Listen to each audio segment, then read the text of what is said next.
Parkcast, the UK's original theme park podcast.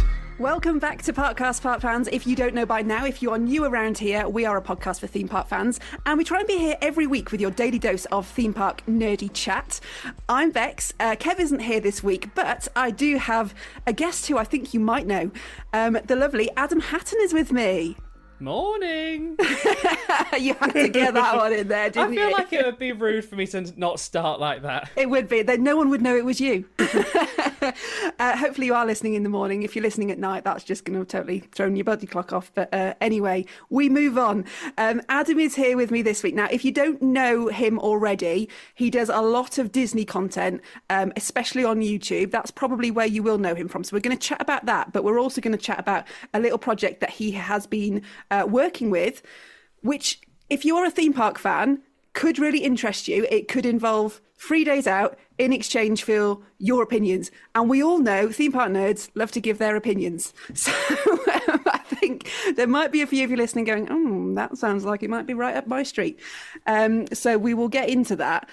First, though, obviously, you are known for your Disney content. When did you very, very first go to Disney? Can you remember? Yeah, so Disneyland Paris was my first soiree into the Disney parks.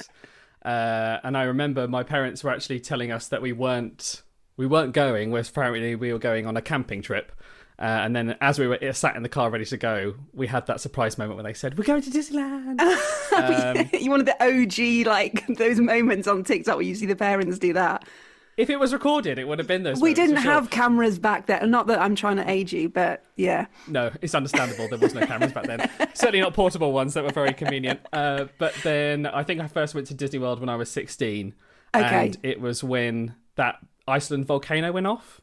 And we got stuck there for a month. No. Yeah. It was the coolest thing. The only downside of it was I had my GCSEs to hand in, so I had to redo them. Doesn't matter. No way. So you literally couldn't leave Disney World. It was like a homecoming as well, just going for the first time. But my family wanted to go to Universal, so we only did 2 days in Disney, which was like painful for me. But my family's slightly bigger. And then when I first went to Magic Kingdom, I said to my parents, with all due respect, I love you very much, but I am going to be doing the Keys to the Kingdom tour, and I will see you at the end of the day. This is my moment. I found my place. Literally. Did you literally feel like that? Yeah, I was so obsessed with Imagineering and like the history of it all, and I was basically going around with my camera taking pictures of sidewalks and trash cans and how they did all the detail and everything, because I first wanted to be an Imagineer. That was my childhood with growing up, as I wanted to be a roller coaster designer. Yeah. Oh, amazing. And I mean, you didn't quite get there. You did work for Disney for a bit, though? I did, yeah. So I did the Disney's Cultural Representative Program, which, if viewers don't know, it's basically a program where you can go and live in Florida for a year, working in the UK pavilion from the UK, but also if you're from another country that happens to be represented, there's other companies that are employing people for those pavilions as well. And you work in either food and beverage or merchandise, and then you get to share your culture with guests. You get to live on Disney property in their housing that's for the college program. It was single-handedly one of the best years of my entire life. And then I went to work for Disney in their London office. I worked for 2 years for Disney Channel. I kind of sat between social media and compliance, and loved that job as well, but London wasn't for me. No? Cities. I'm a country boy. You need the greenery. I do think when I see those people who are they're like 18 and they're like, yes, I've just got my place to go and like work at Epcot for the year. Wow, I wish I could have done that. It wasn't even on my radar as an idea. I was like, I need to work in radio. So I was like radio stations. But if I had my time again, I think I would have definitely tried to do that, because what an opportunity. Did you find... You can do it at any age. Really, 41? You can. There were honestly people that were in their 40s doing it. Bye, family. I'm off for the year. I wouldn't judge you. Did you? I think though, if I was working in like the UK pavilion, I'd try and like freak people out by going like full Cockney or something? Like going like full stereotypical. We had people asking us, like, oh, how long did it take you to learn the accent? They thought we were actors. I had a whole table of teenage girls burst into tears because I sounded like One Direction. No. Yes. This is the thing that you are. Yeah. Okay. Well, it sounds like a great experience, and I'm sure that definitely set you on the path to where you've ended up now, which is full-time, basically content creating. Now, you don't just do Disney, but a lot of your content is from Disney. You've just come off a Disney cruise. Yes. Do a bit of Universal, done Center Parks in the past. I love Center Done Parks. some Merlin Parks as well. Oh. And I actually got my start in theme parks at Chessington World of Adventures. That was my first job. What were you doing there? I was an attractions operator. So my first ride was Griffin's Galleon. Yes. And Sea Dragons, Tomb Blaster. Oh, okay. And Tomb Blaster was the cool one. there are more buttons to press. There was loads more buttons to press. And it broke down all the time. It was great. I'd be like, yay, an evac! That's what nerds are. That's what we want as well. Yes, an evac. Literally. So you found, even though you'd gone from being like a really enthusiastic guest, working on the other side as well, that didn't spoil it for you? No, if anything, it actually, going behind the curtain and seeing how things are done just gave me a new appreciation for, certainly with Disney, like the level that they're willing to go to in order for a great guest experience to be had. I have so much admiration for what they do. And, you know, parks have changed a lot over the years. And Universal has, from where it was in 2013 when I first went to where it is now, you know, it's such an exciting time to be an enthusiast in this industry and even working in the industry. Just going into parks, I get the same feeling every time I go. Yeah. And I won't ever want to lose that. And I think it's that, especially when like you're seeing like the new CEO for Disney and everything walking the parks, I respect him so much for that, because I think that's how you maintain it, speaking to guests. And, you know, there's people that watch the videos and they'll come up and they'll say hi, and then we'll get into a conversation and I'll be like, what have you loved about today? What could be better? And that's ultimately why I love this industry, because people are just happy to enjoy it. And like you said, we all have our opinions. We do. And sometimes we get, you know, a reputation for being too negative as enthusiasts. And I like to try and think that most of us aren't. I think most of us are very passionate about the parks that we go to, and we just want them to be the best that they can be. And that is it. We want it to be the best it can be. And we remember all the times that it was at its best. Yeah. So if it's not held up to that standard anymore, we've noticed. And, you know, we noticed the lack of pennies in our pockets now. Yeah, which is definitely an ongoing theme. And it is hard, I think, when you do have the memories of the good times and you want to live in them, and you go back and you're like, oh, this isn't quite the same. And you don't want to sound like you are just having a whinge. And I know that there's never an easy fix for these things. We can sit here in our houses and go, well, they just need to build one of these or throw one of these up, or they just need more staff on the rides, or whatever it is. And obviously life is never quite that simple. No. But I do think some of the observations we have are valid. And I do think it shows when a park doesn't instantly dismiss those opinions because we are a group of enthusiasts. I've mentioned before that Europa Park they do a podcast because they want to know, or they want to integrate with the enthusiasts. Like they literally said, the reason we're doing this podcast is to build a relationship with enthusiasts, because we know that they can help promote us, and they want to know what we're doing from our side. So let's foster that relationship and grow it as like a two-way street. And it works really well there. I know it's a park you haven't been to yet, but it's on your list for 2026. I think you're going to love it. I'm so excited. Everyone I've heard, everyone I've spoken to about it has said great things and said it's operationally a dream. Obviously, it's kind of like a showroom for Mack rides. So I know that they're willing to upkeep it well and stuff. Yeah. So I just can't wait. I'm so excited. But, you know, travel plans change, so if anyone's listening that watches the YouTube channel, and for any reason I didn't go, I promise there was a reason. Then you would get any emails going, oh, you said you were going to... Please put the pitchforks down.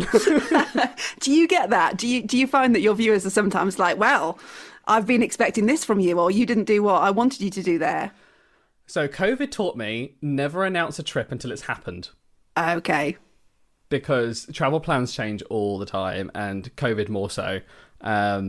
And so now I wait until I'm actually on the trip. Things have been... I know that there's at least 1 or 2 vlogs in the can, and then we can kind of share the love and that it's coming and everything, get everybody excited. Yeah.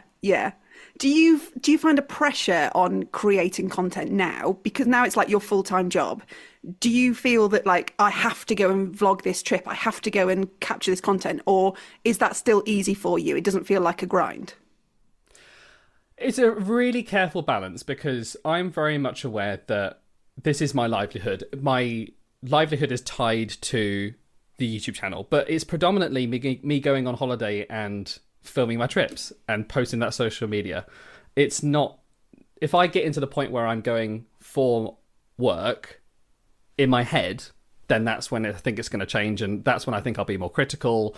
That's when I think I'm not going to be really engaged in the vlogs. So I did start going there. I got to the point where I was thinking, I'm not having a good time today, so I'm just going to put the camera down. Yeah. And I had to have a real word with myself and say, I need to go at a frequency that I still love this, but not at the point where it becomes monotonous and I don't appreciate it. Because, your average family going to Disney World for the first time is spending £10,000. And if that family is watching some guy on YouTube being like, oh, this churro stand doesn't look the way it used to, I don't like that anymore. That a family doesn't care about that. They care about if they're spending $200 in a restaurant, whether it's good or not. Who they're flying with. Are they going to look after them whilst they're on the plane? Is this hotel nice and clean? Those are the details that a family will care about. And that's kind of how I mitigate it between, am I still passionate about this? Am I actually filming this for the right reason? And if I get to the point where this is feeling like work, then I don't ever want that. Yeah. I think that's when I'll probably take a further step back, if you know what I mean. Yeah, no, I can imagine that. And you don't want to get to the point where you're just getting on the plane going, oh, I wish I wasn't going again. I can't ever imagine feeling like that about going to Florida, but you go so often that I could imagine a world where you're like, I just can't be bothered today. I mean, there is a secret in changing it every single time. Every single time I go, I'm either doing a value resort, a moderate resort, a deluxe resort. They're all very different experiences. I will change if I'm doing Universal. I'll change if I'm doing Disney, just to make sure that every single time I'm going back, it's not the same trip I'm just redoing. And I'll focus on the parks that I didn't do as much last time. So on my last trip, I did predominantly Epcot and Hollywood Studios. Next time I go, I'm doing Animal Kingdom and Magic Kingdom. Yeah. And I suppose the good thing about Disney World is stuff does change so much all the time. Even just, we've brought out these new snacks or whatever. There's always a constant, something new to report on every time you go. You're never going to be like, oh, absolutely nothing has changed since I was here last. And places to eat as well. There's over 500 restaurants in Disney World. Have you done them all? No. Not even close? No, I wish I could. You should do that. There you go. I haven't even done all the resorts. Haven't you? Even though I lived there for 2 years, and I wanted to. But the Contemporary, for example, I refuse to stay in those Incredibles rooms. Do you? Have you seen them? Is it like it's like the Smiler room at Alton Towers? It's just I can't sleep in this. Well, there's they've got Incredibles laminates on the wall, and it's a very... I appreciate the design they were going for, but when it's $1,000 a night, I just can't. I'm like, no, give me Grand Floridian for $1,000. Yeah. Give me the Polynesia for $1,000 at the very most. I very much like my annual pass discount, but until those rooms get refurbished, I'm not staying at the Contemporary. Yeah. Well, it's good that you've got a limit and you're not just like, no, I will just do anything that Disney touches sort of turns to gold for me. Have you thought about DVC? Oh, I am a DVC member. Are you? I was speaking to someone who's recently become one, just on a bus the other day, and he thinks he's absolutely going to get his money's worth from it. I guess you do, just because you're there so often. Yeah, and for anybody listening who doesn't know, it's Disney Vacation Club. It's Disney's version of timeshare. And ultimately, I priced it. I'm a very numbers-based decision maker. I will do the breakdowns and everything. And I ultimately worked out that if I go to Disney every year, which I evidently do, if I'm going to do that for the next 48 years, which I suspect that I will, then the contract would have kind of paid for itself in 7 or 8 years. Right, okay. And, I didn't have the money just sat there to buy DVC. I had to finance it and everything. But it's meant that in 7 or 8 years' time, I'm only 32 right now. I've hopefully got, touch wood, another 40, 50 years of enjoying theme parks, and being able to go there and not have to worry about the accommodation costs would be quite nice. It's not right for everybody. Yeah. And certainly if you're leaning towards the value budget, you're probably going to be better off staying in values for the rest of your time going to Disney. But if you're on a moderate budget, deluxe, and you're thinking about it, then it's definitely something to look into. And Disney don't really do a hard sell if you go either. Have you been tempted to do it, Bex? No, because we haven't done it as a family yet. So we have a 4-year-old. I've done Disney World in the past. My husband has never been. And we were kind of waiting for our daughter to just get that little bit older so that when we go, she can do like Rise of the Resistance and stuff from a height point of view, because my husband is absolutely desperate to do that ride. But we baby swap at parks all the time, and it's just, we're getting to the point where we nearly don't need to baby swap for most things at Disney.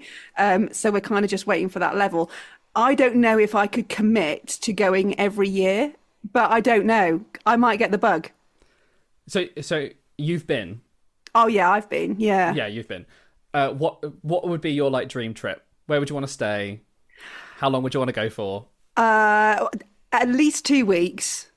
Yeah. I would like to stay at probably at least like the French Quarter sort of level of hotel.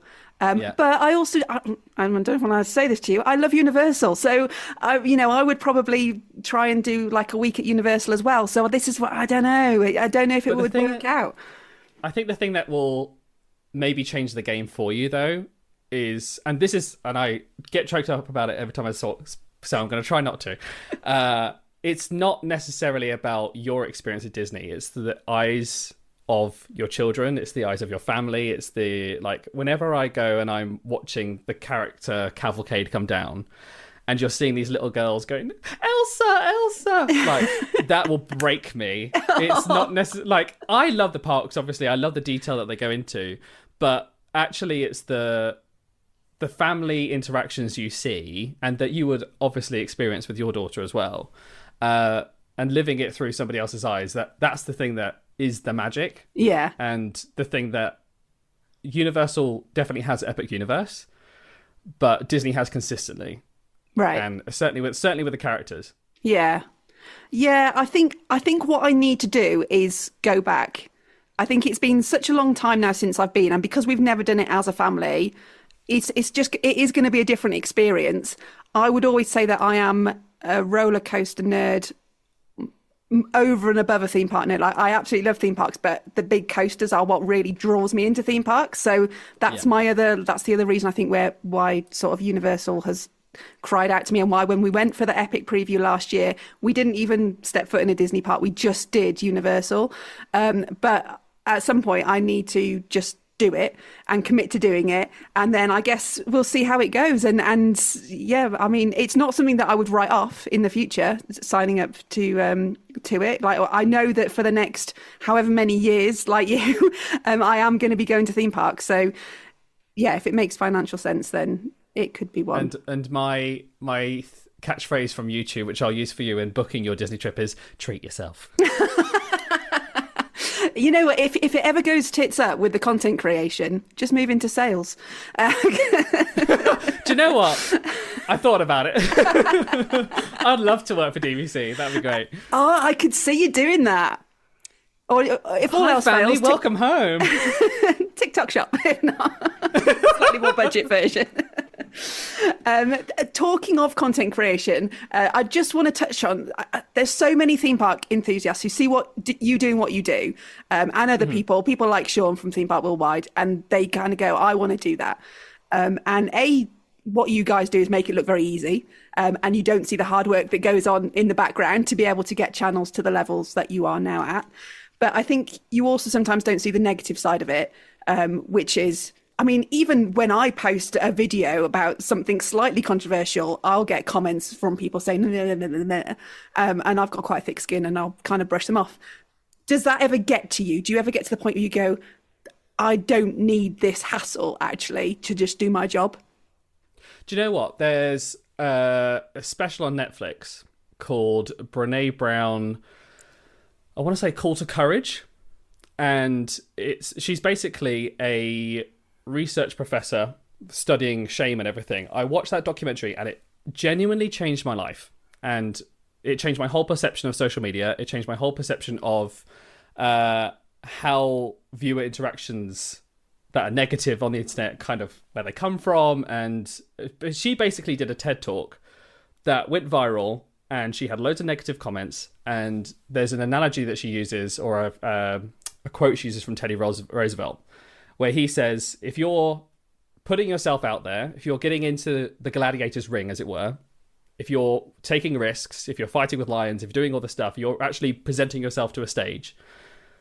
Why should you consider the opinion of someone who sat up in the stands who will never take that risk, who will never get into that ring?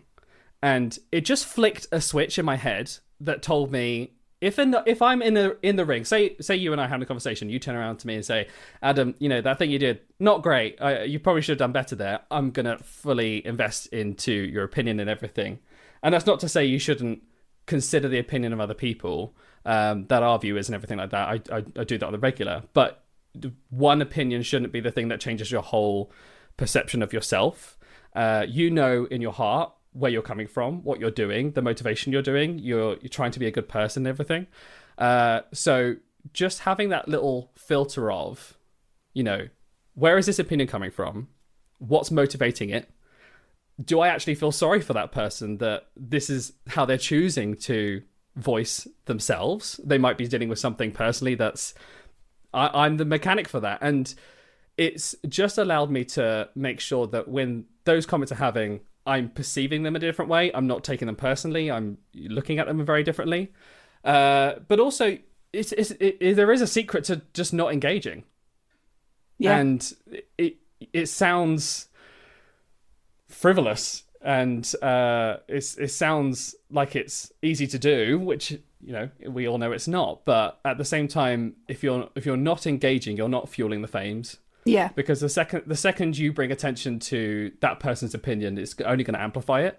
Mm-hmm. And that person's opinion is not necessarily what you want for your brand, for your channel, for your content. So it's taken a long process. Like, I've been doing this for 12 years. But if anyone's getting into content creation, if anyone's dealing with bullies or anything like that, I really recommend watching it. She's an incredible person, and she's been on a few podcasts as well where she talks about shame and everything, and it just allows you to not necessarily build a thicker skin, but just to understand that this doesn't define you. I think that's fair. I mean, you've made some really good points there, and as someone who lives this, I think you can speak on this, from a place of experience, and I think it's useful to know. I think it's useful to hear that, that you don't have to take these things personally if you are making content. I think a lot of people are put off making content because they see the attacks that people with a platform get, and I always encourage anyone who wants to make content to just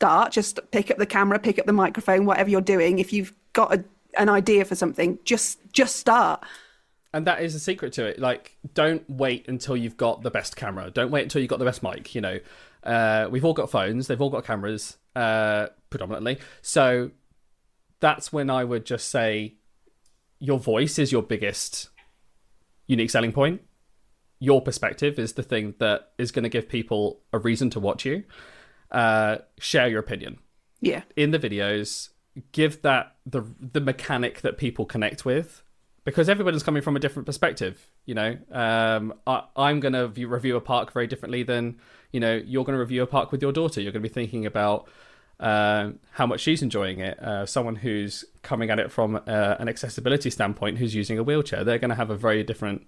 And there's other creators that we want to see in the space. We want to see everybody's voice represented on YouTube and everything. Yeah. And YouTube is arguably the hardest platform to get into.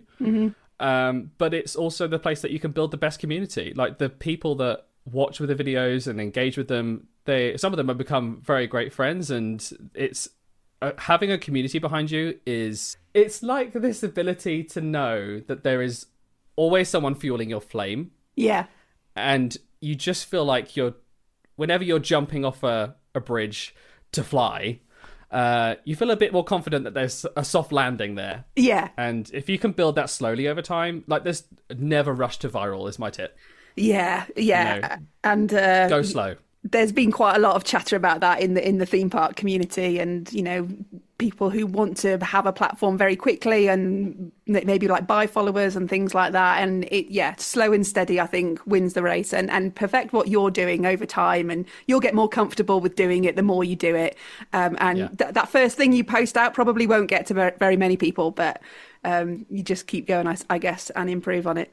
Someone said to me, don't treat life as if there is shortcuts. Yeah. Pretend there isn't. Yeah. Even though you might get lucky, that's what a shortcut is. But I was on 2,000 subscribers for about 4 years, and in 10 years' time, I've obviously got 150. But I didn't know that was going to happen. Yeah. I had to just kind of keep plugging at it and hope that one day somebody was going to watch, and then you'll find the video that hits, you'll find the style of content that connects with people, and then you start doing that all the time. Yeah, really good advice. And I think actually a lot of people wouldn't realize that you maybe sat at a lower level for so long, and that if you are sat at a lower level, that doesn't mean that it's never going to get higher. It just means you haven't found your niche. Yeah. I think my thing was I was trying to be a very broad YouTuber at the start. I was trying to do, I grew up in the days of like Zoella and those creators and everything. And I wanted to be like them. And so I was posting these comedy videos that frankly weren't that funny.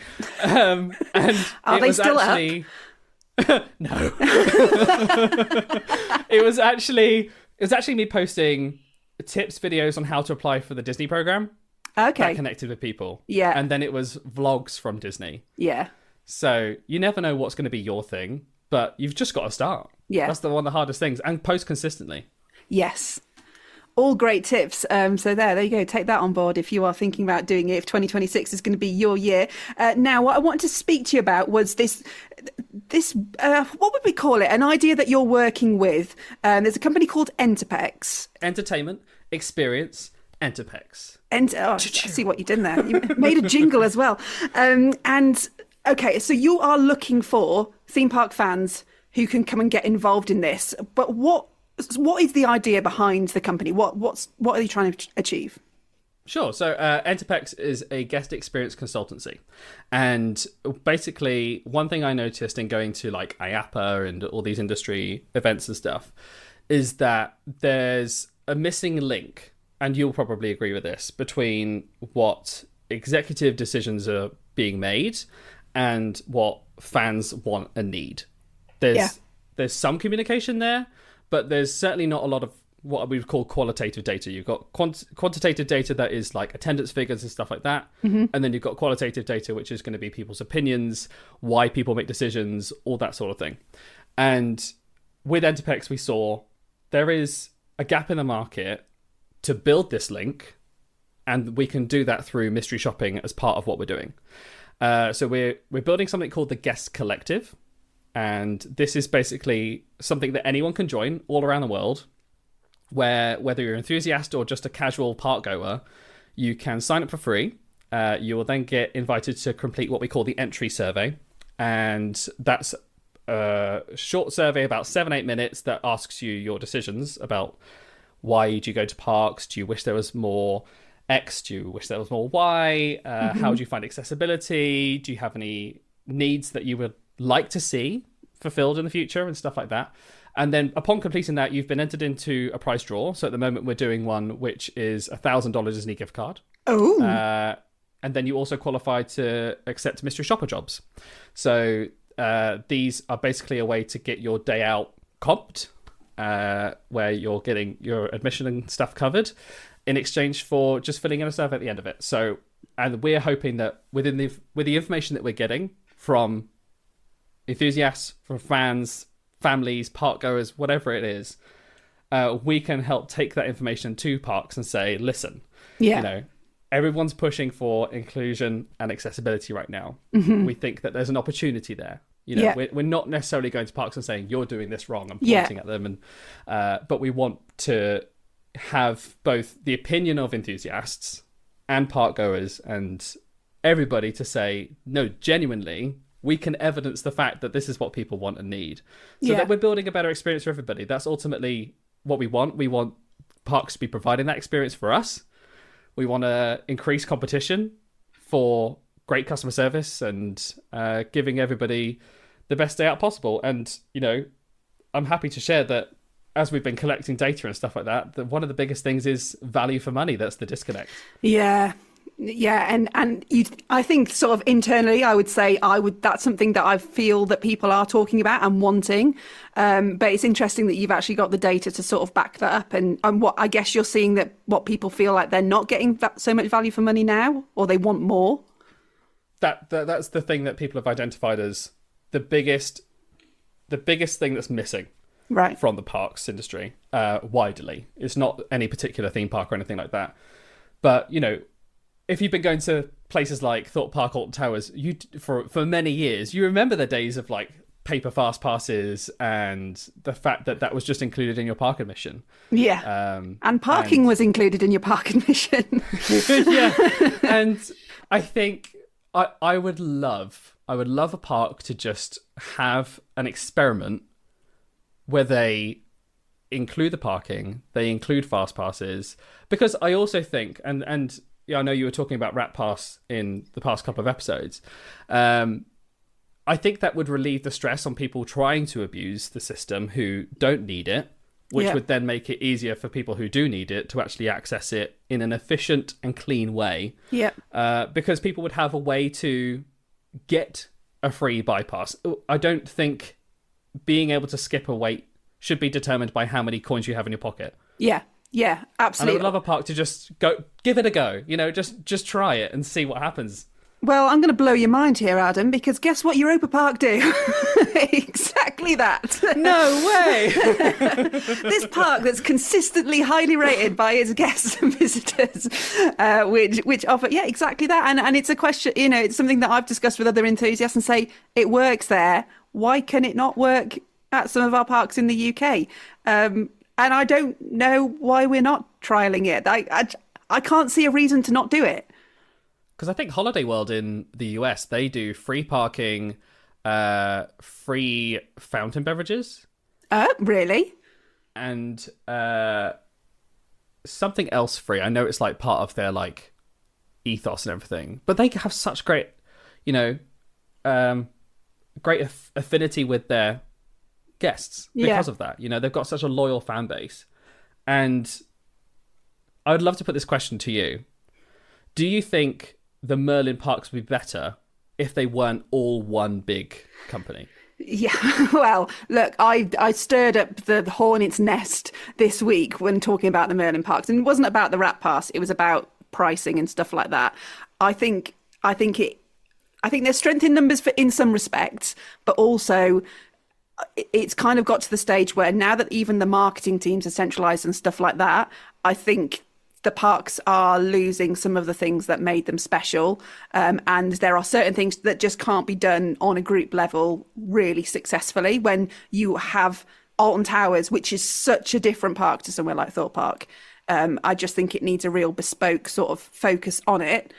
The point that I made was that I think the Merlin parks are too cheap, which obviously, like, not everyone's going to agree with that. And a lot of people say, well, everyone needs to be able to visit a theme park and everyone should be able to get in for a cheap price. My point was mainly about the annual passes. I don't think you should be able to get an annual pass for 4 theme parks plus the London Eye and Sea Life Centres or Madame Tussauds or whatever is still included in the Merlin pass now for £75 for a year. I think that is crazy cheap. And whilst it's value for money, I don't think you necessarily get a value experience out of it, because if everyone buys these cheap annual passes, what you see is a lot of guests in a park in a long queue, and the parks can't necessarily cope with that number of guests in the summer holidays, for example. Yeah, and it's a fair point to make, and how that could actually change if, for example, the passes went up, but maybe single park admission came down. Yeah. You know, there's ways to still have the park affordable, but I get what you're saying where if someone, for example, is getting that admission for that cost and then is there every single day of the year, obviously that's not necessarily the case, but it is increasing the attendance and it's increasing the wait times and it's making longer lines for food and everything like that. But I think there's something to it, and there's a way to make parks accessible to everybody, affordable for everyone, but also find that balance of not overpopulating them to the point that when someone is going for, like, because at the moment what's Alton Towers, 40, 50 pounds? Yeah, but less than that though. If you a day ticket, I can get one for £25 with a defence discount card. I think standard entry, if you book in advance, is about 35 plus your parking. Just for that, yeah. There's a 15 quid on top. But yeah, so add it on to like an overnight stay or something. Yeah. So I bundle it together. But if someone's paying that £40 and then walking into park and everything's over an hour wait, you go, hang on a second. Yeah. I'm not getting my value for money. So ultimately, I think there needs to be some recalibration. Mm-hmm. I don't think there's a one answer to the myriad of things that could improve. Yeah. But there's also not to say that people still go and have a great time. Yeah. And there's credit to be said for, every time my family go to Legoland, come back and they say we had a great day out, the kids had a great time, and I mean we're a little bit more clued in. We like to look at crowd calendars. We like to go, okay, logically this is a bad day to go, but not everyone's going to have that foresight to actually consider. I think you said something about Bank Holiday Mondays.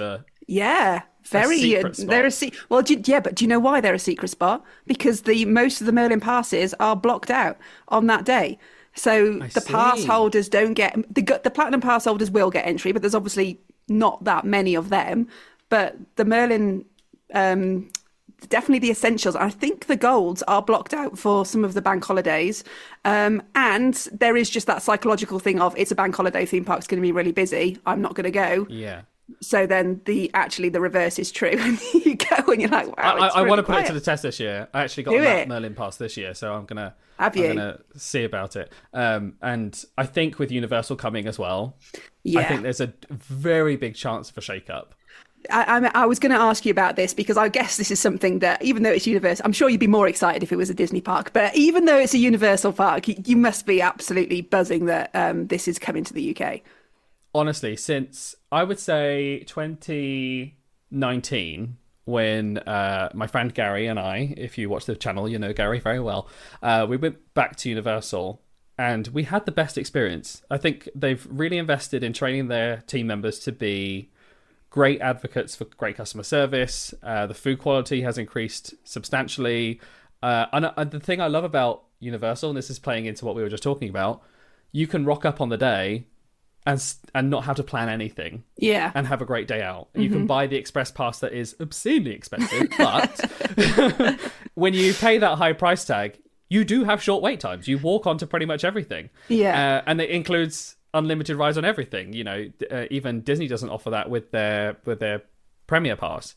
And with the opening of Epic Universe, it literally blew my mind. It was if they had a blank slate of saying, you have no budget, plan it, we'll look at the design, and they just went, approved. It didn't feel like there's something in the industry called value engineering, where a lot of the times they'll say, okay, you need to pull back on this, you need to pull back on that. And I think that's when we go from a really great blue sky concept to a product that hasn't delivered. Everything's been, you think about the value engineering behind Galaxy's Edge.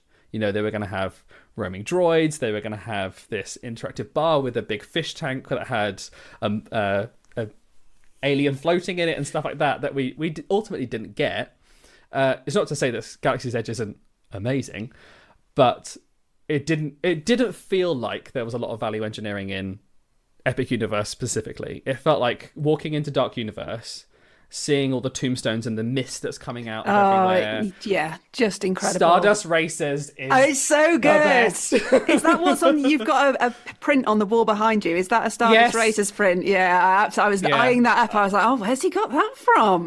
The photographer who took it on Instagram very kindly allowed me to hang it up in my house, and I love the attention to detail. It's the thing that really does it for me, and the people that I know that work at Universal Creative say that the UK project is like the most exciting thing that's happening really, because there's this, even, I mean, here we go, classic enthusiast being negative, but there are people who are like, yeah, but it's not going to be the same as being in Florida because we haven't got the weather, and it's just not the same. You're not going on holiday. I am not of that mindset. I think if Universal are going to open a theme park, they're going to make sure it's bloody good, and I think we'll see more indoor attraction so that they can do 365 opening or 364 or whatever it was on the planning documents. But I don't think it's going to seem like the cheap cousin at all. I think it's going to, when we walk through those gates for the first time, it's going to be an incredible experience. I think they've identified that this market is untapped. Yeah. As far like Merlin's obviously here, but in terms of I think they did a survey that basically looked at the potential in this market, both with Europe coming over as well, and there's huge opportunity to offer a more premium theme park day out. Yeah, that is gonna just blow people's minds to the point where like that's where I want to spend my money. That's ultimately that's how people make a decision to go somewhere. Is they go, this is a great day out. I want to go. Yeah, I want to go back. And just because it's going to be a very different experience from Orlando, but I think it's just going to be an equally great experience that is completely different. Yeah, yeah. For reasons that we want. Well, you think about we want it to be indoors. You think about the great dark rides they've got in Orlando, not just obviously the two at Epic, which Monsters and Harry Potter, which are just next level crazy good. I could have cried when I came off Monsters Unchained. And I thought I wasn't going to like it because I don't like scary rides, and I was properly like, oh, I don't know if I can do it, because again I had to baby switch and ride it on my own. I was like, if there's jump scares, I'm going to be freaking out. I was scared. I was going through that line. I was like, but it was. I just loved it. It was just. I couldn't believe what I was seeing on that ride. I was looking at things going, is that actually an animatronic? Like, how have they done that? And then my favourite thing about Monsters Unchained as well is that it was the first attraction in Epic Universe to hit 1 million guests. Yeah. And it did that with a consistent average wait time of about 20 minutes. Yeah, the throughput is crazy. It just proved, and the turntable that they have as the boarding station, they patented that. Have they? Came up with that. Yeah, and one thing, this is a really good detail that I found out on my last trip, which I love, and this is why I admire Universal so much, especially with their care of team members, because I think if you look after team members, you look after the guests, is that when it starts getting less busy, they will start loading every other vehicle. Right, and okay. That's actually to reduce the strain on team members. Oh, so nice. It just makes it more convenient for them to not have to keep pushing down heavy lap bars and everything when you don't have to. And I that attention to detail in operations is chef's kiss. It's everything I want in the theme park industry. You're going to love Europa Park, honestly. I know you've said a trip isn't a trip till it's happening. You need to make sure that happens this year, because you're just going to be like, Bex, oh my God, it was all true. To-do list. It's on my to-do list right here. Book Europa Park. You need to do it. And yeah, I mean, we're all absolutely buzzing about Universal coming to the UK. I think now that we know it is going to happen, and it's not a maybe, and it's not an if, and it's not something that's going to get cancelled. The next few years are going to fly by as we start seeing that park going up. How do you think the other UK parks will compete with that? And I guess this ties into your guest experience feedback and the research that you've been doing, because surely that is where they're going to have to step up to be able to compete. I wish I had a psychic glass ball that would tell me exactly how they could, because Merlin is so big, and it's not like where Disney's obviously the biggest, but it's only got 7 parks right now, or 7 resorts, should we say.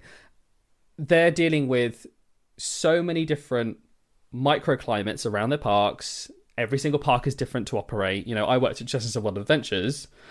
I can imagine that if you plopped me down in Gardaland or something, I wouldn't have a clue how to work there. So they've obviously acquired all these parks over time. I think there's going to have to maybe be a recalibration of, like you said, acclimatizing to smaller operations to actually cater for the people locally, because they're all local parks predominantly. I think Alton Towers has the potential to become a destination resort, and I think if there was ever going to be a resort that could compete with Universal in the UK, it would be Alton Towers. So I would honestly, or rather I'd hope to see major investment at Alton Towers more than anywhere. And I would love to see them just invest in theming more. You know, I love that they're building new roller coasters. I love that they know that is a way to get people through the door. But they can become dated very quickly, I think. Yeah. Without theming. And, you know, I like going on attractions that have rock work around them and, you know, have a story. Like, I think storyline is everything in a theme park. So, you know, there's huge opportunity if they're willing to invest. And I think time will just tell if we actually end up seeing it. Or there has to be recalibration, like you said, on if they're not going to compete with Universal on that front, change the operation so that it is a cheap, fun, local day out that isn't trying to compete with Universal, but is offering something different that locals want to go to and can afford to go to and enjoy. Yeah, I think we have mentioned on the podcast before, Universal is not going to be a cheap day out. I'm going to guess, I mean, we're talking about in 5 years' time anyway, but you're going to be probably looking at least £100 a ticket each to get in. And if Merlin you can get in for around the £40-50 mark, it is going to affect people's decisions. And not just Merlin parks, you know, our other like local amusement parks, places like Blackpool Pleasure Beach, which offers something that Universal just can't, which is the history and the nostalgia and those attractions that have stood the test of time. I think if they add into that an excellent guest experience and you go there thinking, I have had value for money today, whether I've spent £100 at Universal and felt like I've had value for money, or £40, £30 at Blackpool Pleasure Beach and felt like I've had value for money, if you can feel the same at either of those two places, then I think that's what will keep them going. I think if people start going, well, it was only 30 quid, but actually we only got on 3 rides, I'd rather honestly, spend more. Getting into Enterpex and everything, most people determine how good their day out was based on how many rides they got on. Yeah. It's that plain and simple. Yeah. And, you know, if rides are down, it's a big deal. And even just in upkeep and maintenance, it needs to be at the forefront of any park's mind, because I went to Busch Gardens last year. Oh my god! This is what I keep hearing. I've never seen such poor operations. It was it was excruciatingly painful to be stood in what looked like a short line, but ended up being 30 minutes because they're only running one train. And you're just staring at an empty platform for about 4 minutes until the train comes back around. Oh, that would do my head in. I'm walking through this like Mayan theme with "Shut Up and Dance" playing. I was just like, what is going on?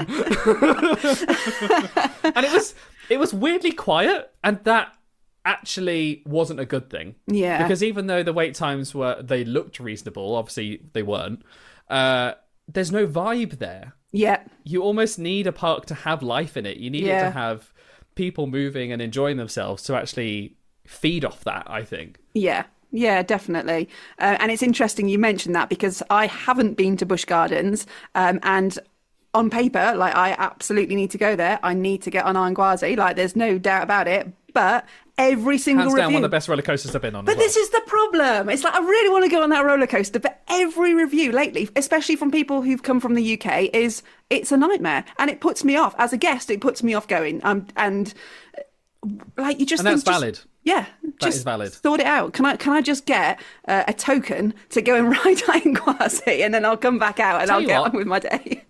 Give them a phone call. Say there's this company called Enterpex, and this guy called Adam Hattan. You should have a phone call. You definitely should, because right now I'm not coming and visiting you because your reviews are so bad. I think it's interesting, and I hope that actually the parks are responsive to what you're doing and what you're trying to do, and I hope that they will be like, yeah, actually there's some value in this for us. And I think I mean, ultimately they want to make money. So I hope they can see that by joining these dots, that will ultimately result in more money. We started having conversations in the past few months with a few parks, and they have been overwhelmingly receptive. That's good. And they definitely see the value that can come from the data that we're offering, because we're independent. Yeah. You know, all these parks have information that they've collected themselves, but they're ultimately only getting information from people who came. Mm-hmm. They want information from the people who didn't come. Yeah. Why they didn't come. Yeah. Or if they did come and never came back, why didn't they come back? You know, we want to answer those questions for the industry and ultimately make it so that whenever you go to a theme park, you have a great day out, no matter how much you're spending. You know, we want it to be that you pay £30 and you come back saying, I would have happily spent £60 on that day. Yeah. Yeah, all valid points. How do you then, if I'm like, okay, this sounds good, I definitely want to go and mystery shop some theme parks, what's the best way to get involved with that? Sure. So if you go to enterpex.com, so that's enterpex.com, click on guest, and there's a big join now button. There's a bit of information about what the guest collective is, how you can sign up. You'll basically just fill in a basic form that gives you some optional demographic information, and that's how we can help partner specific demographics with specific campaigns that a operator might want. You don't have to complete that information. It's entirely up to you. And then once you've completed that, you'll automatically get sent the entry survey to complete your questionnaire. And then once that's done, you have been kind of pre-approved to be able to accept mystery shopper jobs. You'll be entered into the competition that we're currently running at the time. And then we will basically reach out to people as and when parks are looking for people either locally or people who they actually want to see traveling from a further distance. Mm-hmm. And we'll reach out via email and let you know what's coming up. Easy. Sounds like there's absolutely no downside. It's free. No, that sounds amazing. I'm sure if you're listening to this and you are a theme park fan, well, if you're not a theme park fan, I'm not sure why you're listening to this. You're probably bored out of your mind. But it definitely sounds like a great opportunity. And not only do you get a day out, you hopefully actively contribute to parks being better overall. And we actually see some real changes in them, which I think is very, very exciting. No, it's enthusiasts running this as well.